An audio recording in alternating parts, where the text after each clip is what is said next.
Baik, kita lanjutkan ke pembahasan terkait evaluasi model.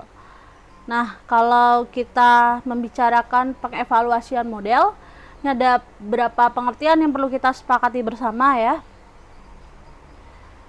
Akurasi, ada kata akurasi, variabilitas maupun presisi dari model.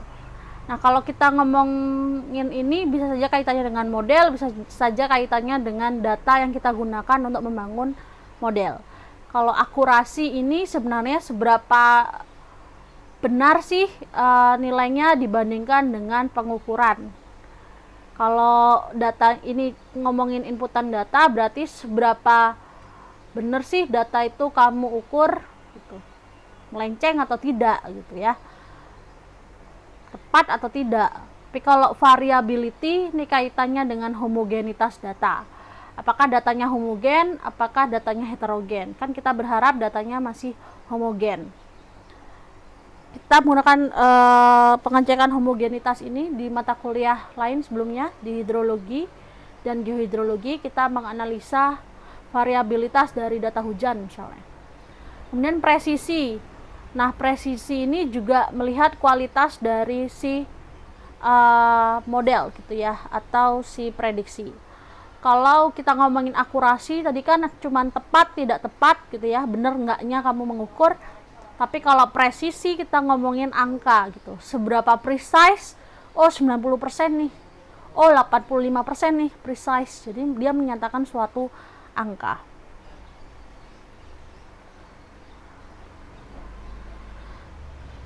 Nah, ketika kita membicarakan model gitu ya, ingat bahwa model itu selalu punya constraint, punya limitasi, punya asumsi, dan punya knowledge gap. Karena dia hanya simplifikasi dari suatu sistem yang kompleks.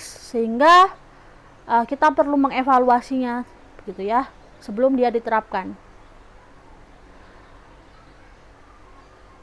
Di tahapan model evaluasi ini sebenarnya kita bisa menghasilkan informasi sih untuk menentukan apakah model yang sudah kita buat sebelumnya gitu ya, secara kemampuan dia menganalisis apakah cukup, apakah bagus gitu ya, apakah precise. Kenapa kok kita perlu melakukan evaluasi terhadap performance dari model? Yang pertama, kita pingin dapet gitu ya model dengan performa yang terbaik pastinya. Kita juga bisa saja si model, evaluasi model ini dilakukan bukan hanya pada saat kita melepasnya ke user, tapi di tengah-tengah pembuatan model, di mana kita lagi analisa nih sensitivitasnya dari masing-masing parameter input terhadap model. Maaf ya kalau ada suara-suara di luar. Kemudian untuk mereport, mempublish hasil model kita. Jadi setiap kita menggunakan model, kita wajib sebenarnya bilang bahwa kemampuan model ini dalam memprediksi hanya R-square-nya 75% misalnya, 60%, 50%, 90%. Bagus atau tidak dia memprediksi, akurasinya bagus atau tidak, kita tetap harus menyampaikan presisinya berapa. Dan ketika kita melakukan atau membuat keputusan bisnis gitu ya, biasanya kita perlu mengevaluasi dulu kan memang. Siapa tahu model ini masih bisa kita improve, atau jangan-jangan udah cukup nih, bisa kita pakai. Dalam melakukan evaluasi model gitu ya, ada beberapa elemen yang kita gunakan. Ini harus kita sepakati juga pengertiannya.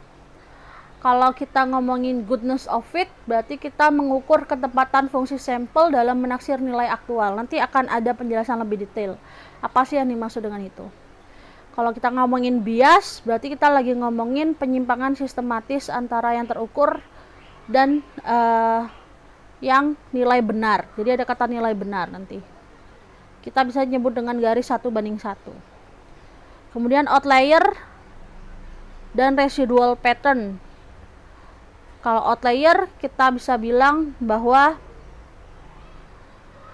terkait dengan tadi dia heterogen atau tidak gitu ya. Kalau dia kalau dia tidak homogen, heterogen, berarti ada nilai-nilai yang mungkin menjadi outlier.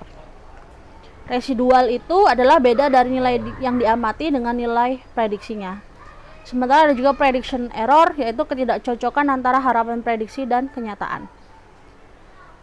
Oke, silahkan dilanjutkan videonya, nanti akan ada pemaparan lebih jelas terkait elemen-elemen ini.